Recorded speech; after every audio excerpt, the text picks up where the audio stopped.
My Amish wedding was delayed 3 times. I learned why on the fourth date. The fourth date set for my wedding was October 18th, 1986. By sunrise, our farmhouse kitchen already smelled of coffee, yeast bread, and the cinnamon cakes my aunts had baked before dawn. My wedding dress hung behind the pantry door, covered with a white sheet so no one would brush against it. I was 21 years old. In 6 hours, I was supposed to marry Daniel Kaufman. Yet instead of helping me fasten my dress, my mother stood at the sink washing the same clean plate again and again. My father had locked himself inside the small room where he kept church papers. Daniel had not arrived with his family, and beneath my mattress was a folded page proving that the first 3 delays had not been accidents. I knew that if I showed the page to the bishop, my family could lose its standing in our district. I also knew that if I remained silent, another woman's life would be erased so mine could begin. At 8 o'clock, someone knocked on our front door. My mother stopped washing the plate. My father opened the study, and I understood that the fourth wedding date had never truly been chosen for me. To explain why, I must begin with the first date, when I still believed delay was simply another word for patience. I grew up in a small farming district in northern Indiana, in a house my grandfather had built beside a narrow creek. Our community was conservative even by the standards of nearby settlements. We did not speak often about wanting things. We spoke about what was useful, what was proper, and what was expected. My father, Samuel Yoder, was respected because he rarely raised his voice. He served as a church deacon and kept careful records for the district. People brought him questions about land boundaries, family debts, and marriage arrangements. He had a gift for making decisions sound as if no decision had been made at all. My mother, Ruth, was gentler, but she had learned to survive by agreeing before anyone finished speaking. I was their oldest daughter. By the time I was 19, I could manage a household, sew a dress without a printed pattern, preserve enough vegetables for winter, and keep younger children quiet during worship. Those were considered signs that a woman was ready for marriage. Daniel Kaufman began visiting our home during the summer of 1984. He was 5 years older than I was and worked with his uncle making cabinets. He was quiet, broad-shouldered, and careful with tools. Unlike some young men, he did not tease girls publicly or show off with horses. When he spoke to me, he looked directly at my face. That seemed like kindness. At 19, I confused being noticed with being known. Daniel's mother had died when he was a boy. His father, Amos, had remarried a woman named Lydia, who was only 12 years older than Daniel. Lydia had no children of her own and managed their household with strict precision. During Daniel's visits, she often came with him. She inspected our garden, praised my bread, and asked questions about how quickly I worked. She once lifted the edge of a quilt I was stitching and turned it over to examine the back. "Neat work," she said. "A household shows what kind of woman lives in it." I smiled because I thought she was approving of me. My mother dropped a spoon into a bowl. The sound was small, but I remember it because she did not look up afterward. Daniel and I were permitted to speak alone, only in visible places. We sat on the porch while our families remained close enough to hear if our voices rose. We walked beside the road after Sunday gatherings. Once, while crossing a field, he asked whether I wanted many children. "As many as are given," I answered, because that was what I had been taught to say. He nodded. Then he asked, "And if none are given?" I had never considered the question. I suppose that would be God's choice. He looked toward the tree line. "Yes," he said, "that is what everyone says." I did not understand the heaviness in his voice. Our engagement was never announced in the way outsiders might expect. One evening, my father told me that Daniel's family had spoken formally with him and that both households believed the match was suitable. He did not ask whether I loved Daniel. Love, in our district, was expected to grow from obedience, shared labor, and time. I wanted to please my parents. I also wanted a home where I might be treated as an adult instead of the oldest daughter who was always available to serve. So I said yes. The first wedding date was set for November 6, 1985. For weeks, women came to prepare food. My mother and I sewed my dark blue wedding dress. In our district, brides did not wear white. The dress was plain, with a fitted waist, long sleeves, and small hooks hidden beneath the front panel. My mother stitched most of it silently. 3 days before the wedding, I noticed that she had sewn a narrow inner pocket into the skirt. "What is that for?" I asked. She ran her thumb over the seam. "Women sometimes need to carry things no one else should see." I laughed softly, thinking she meant a handkerchief or a small note. She did not laugh. The night before the wedding, Daniel's father arrived at our house after dark. I heard men speaking in my father's study. Their voices remained low, but the floorboards carried certain words upward. "Not yet. Someone has asked questions. The record must be corrected." Then my father said, "Tomorrow cannot happen." I sat on the edge of my bed in my nightdress, holding one of the blue sleeves I had not yet pressed. My mother came in without knocking. She told me there had been a disagreement between the Kaufman family and the bishop. The wedding would be delayed until spring. What kind of disagreement? "It concerns land." "What land?" She folded the sleeve I was holding. "Nothing that belongs to you." By breakfast, everyone in the district had been told that Daniel's father had discovered an unresolved property boundary. No one blamed me. People said such matters happened. They reminded me that marriage should begin without conflict between households. Daniel visited 2 days later. He appeared ashamed, though he insisted the delay had nothing to do with us. My father says the boundary was written incorrectly after my grandfather died. Why did no one discover it before? He did not explain. I asked whether he had heard the men speaking about a record being corrected. His eyes shifted from mine. "There are many records. That was the first warning. It was small enough to excuse." Daniel took my hand briefly before leaving. I focused on that gesture instead of the question he had avoided. The second date was set for May 14th, 1986. By then, the land dispute had supposedly been resolved. Spring planting was nearly finished, and both families wanted the wedding completed before summer work became too demanding. During those months, Daniel changed. He still visited, but he became cautious around certain subjects. If I mentioned the wedding arrangements, he answered briefly. If I asked where we would live, he said his father had not decided whether we would use the old tenant house or add rooms to the main Kaufman farmhouse. One evening, I told him I wanted the tenant house. "It has been empty for years," he said. "That means we could make it ours." His expression tightened. "Lydia would prefer us near the family." "Lydia is not the one marrying me." I had never spoken so sharply to him. He stared at the ground, then said, "You should not make her your enemy." The words frightened me more than if he had become angry. I asked why Lydia would be my enemy. He said I had misunderstood. A week later, Lydia came to help my mother prepare preserves.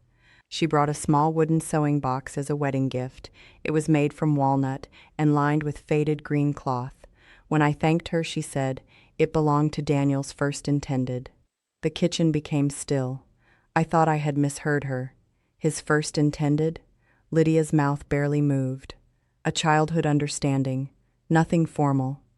My mother turned away and began wiping the stove. I asked Daniel about it when he visited. He said the girl's name was Anna Miller. Their fathers had once discussed a match, but Anna's family moved to Ohio before anything was settled. "Why did you never mention her?" "Because there was nothing to mention." "Did you care for her?" He took longer to answer than he should have. "We were young."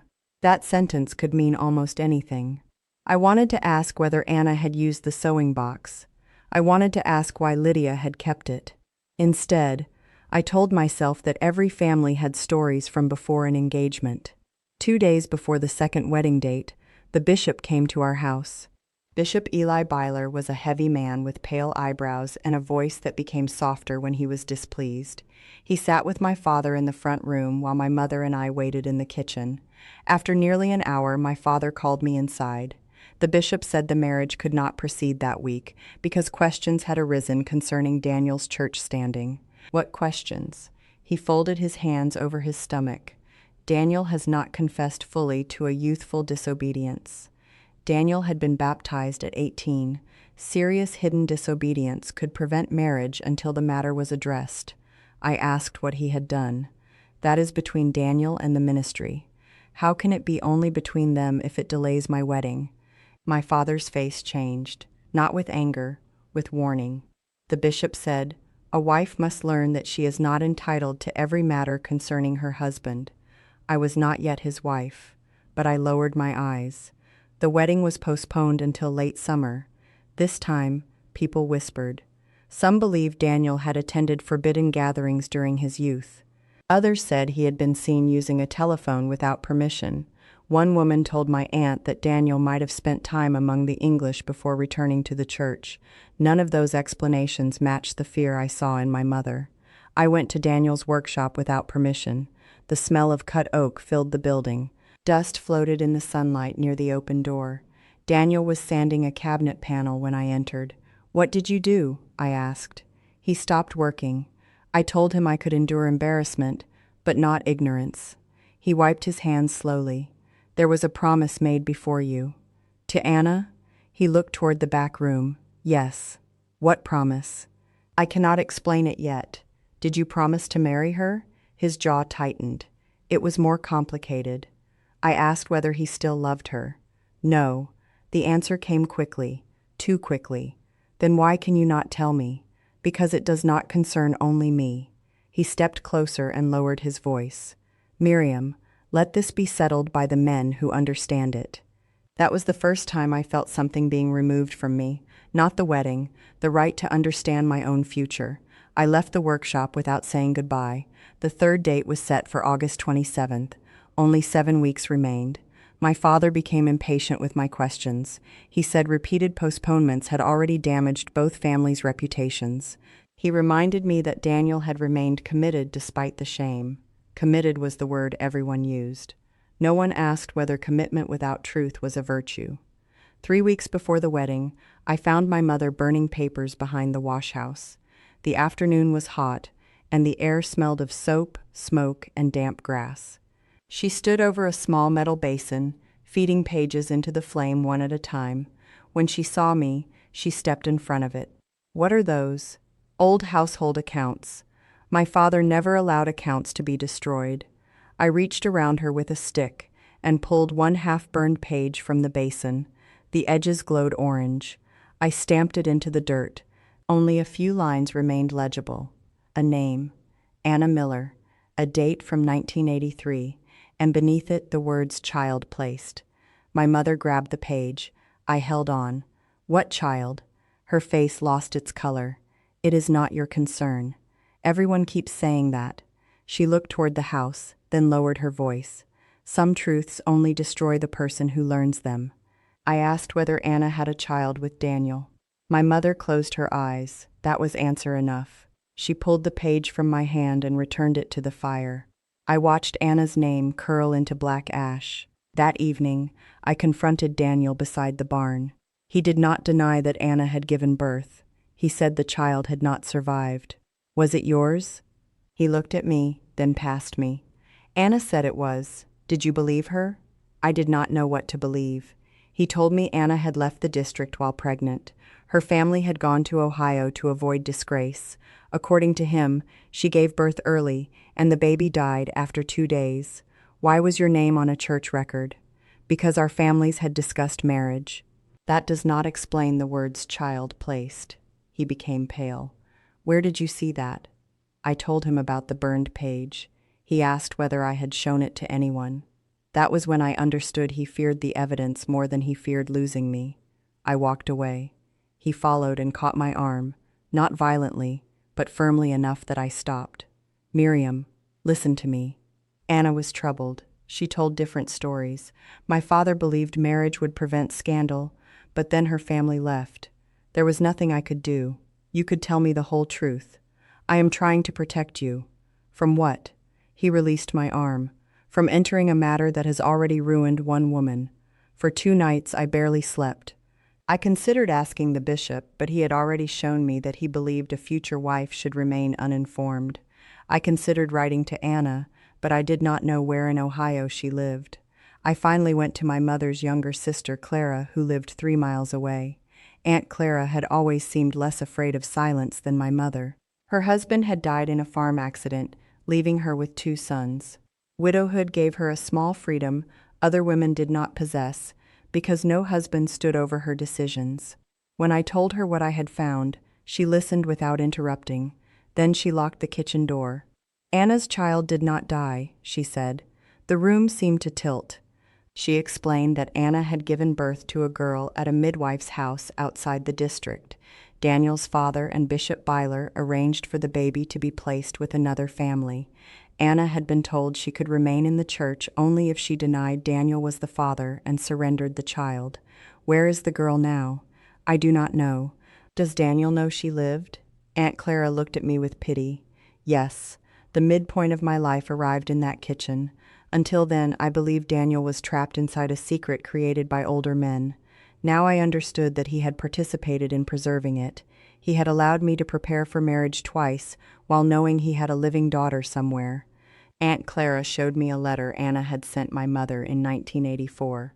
Anna wrote that she had begged Ruth to warn any woman Daniel intended to marry. She claimed Daniel had promised to leave the district with her, then withdrew after his father threatened to remove him from the family business. At the bottom of the letter, Anna had written one sentence twice. Do not let them replace me without telling her.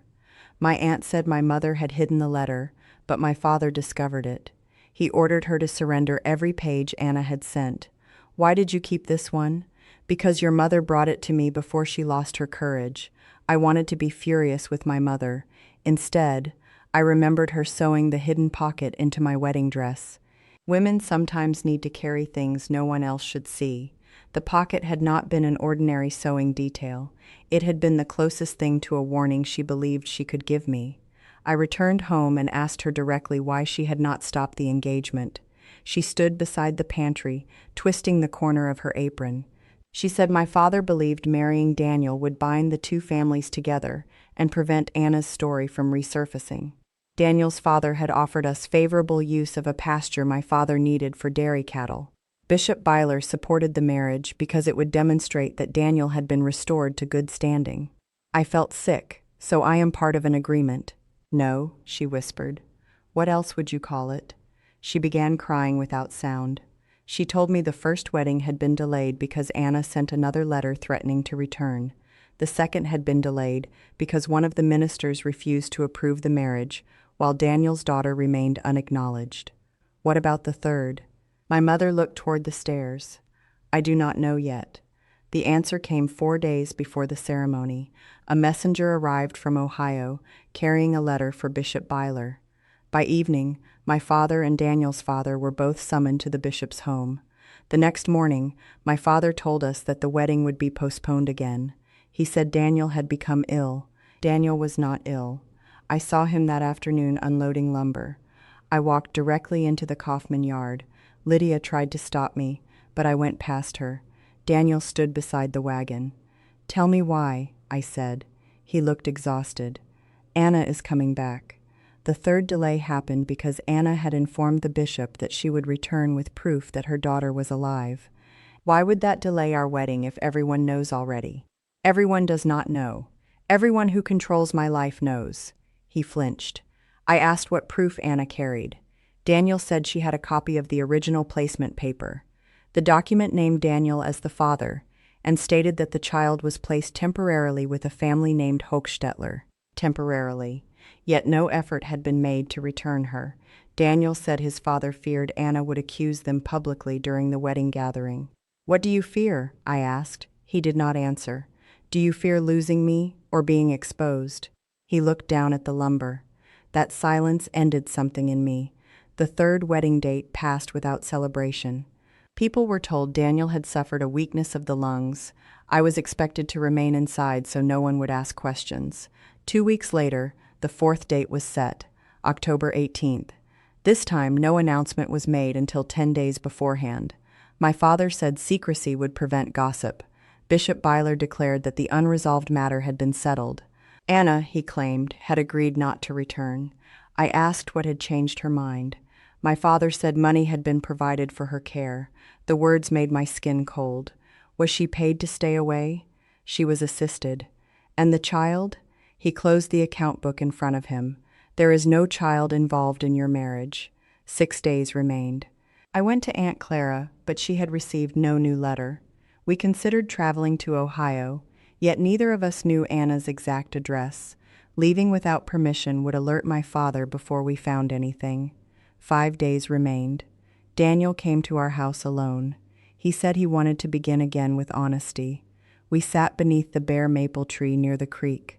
The ground was covered with dry leaves that cracked whenever either of us moved. He admitted the little girl was his. Her name was Rebecca. He had seen her once, when she was 3 months old. He said he had been 19 and terrified.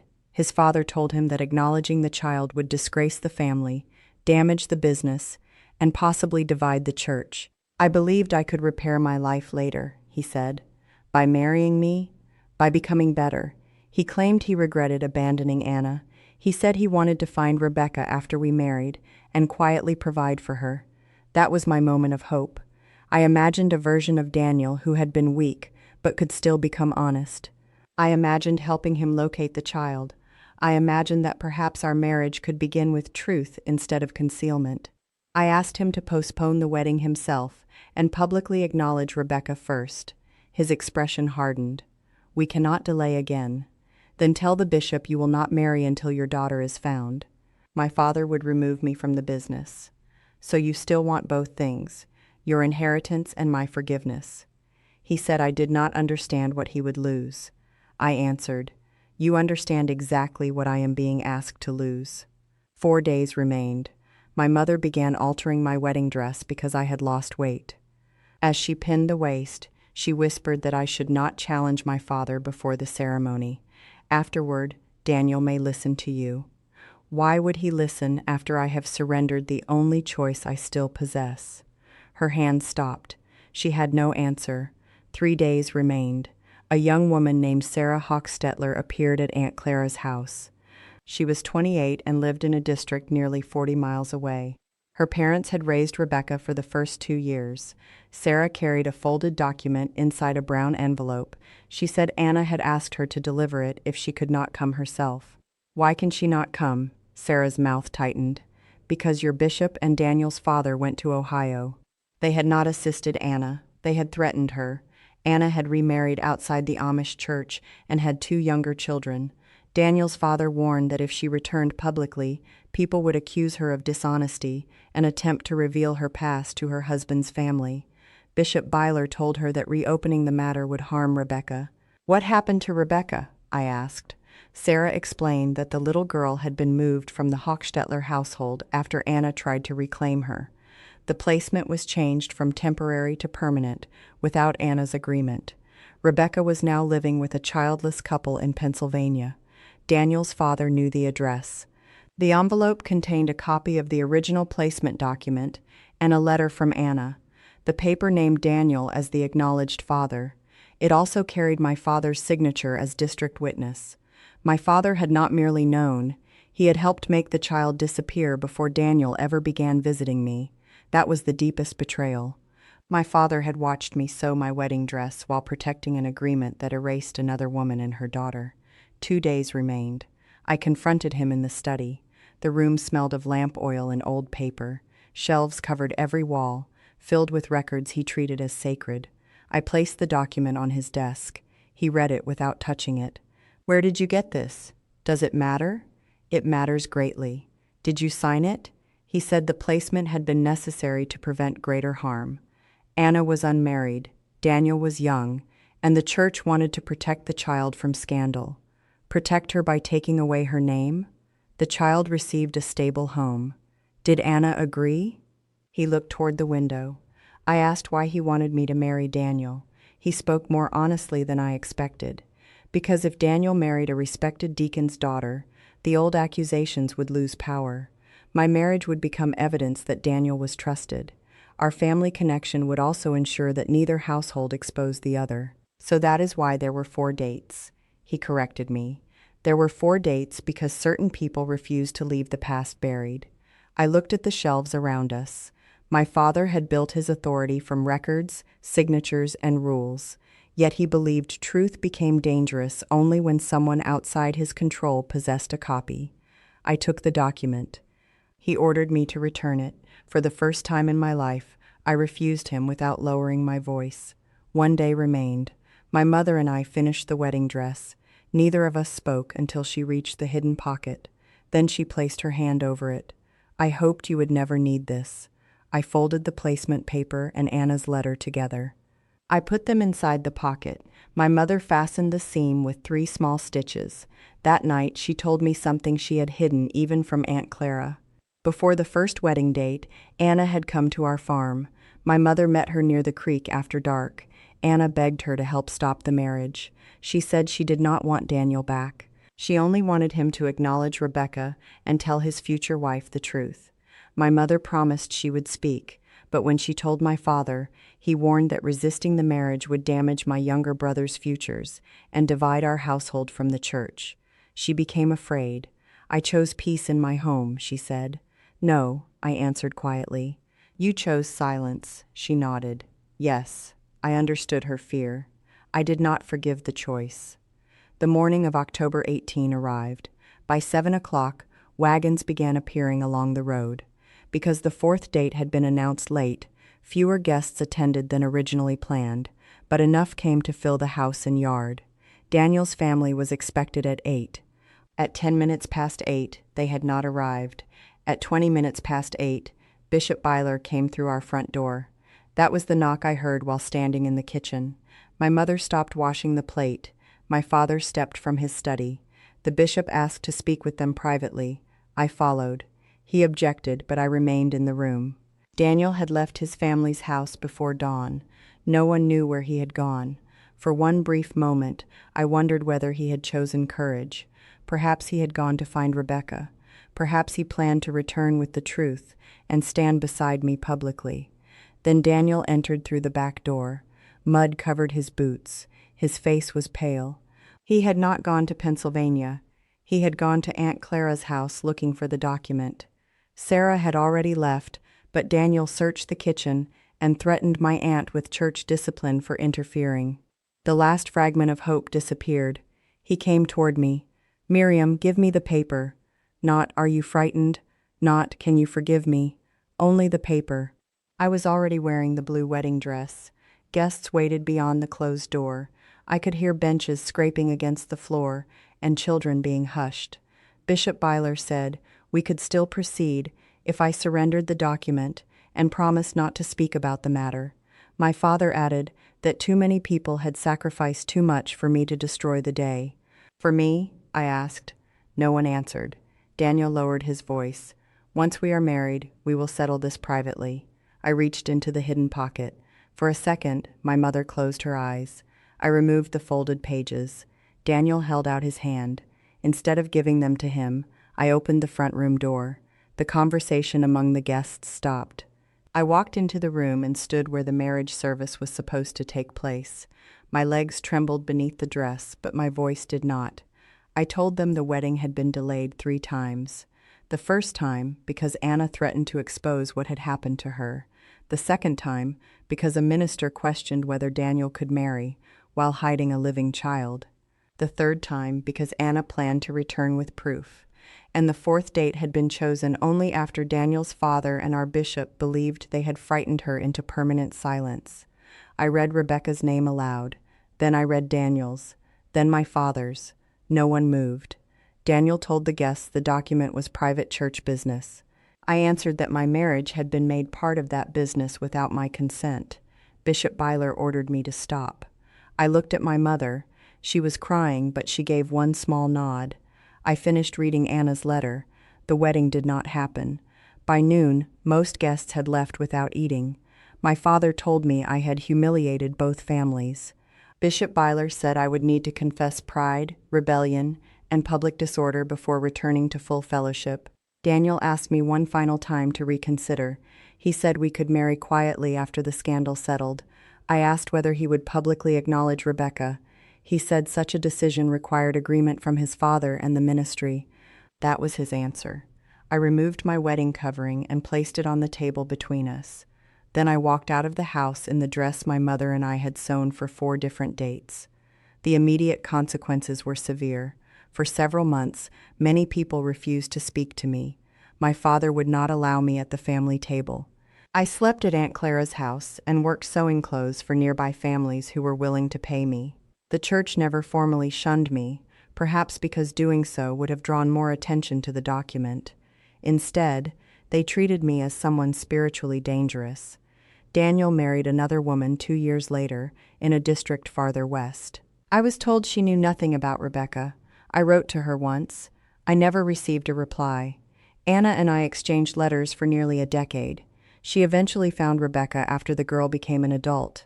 Their reunion was not simple or perfect.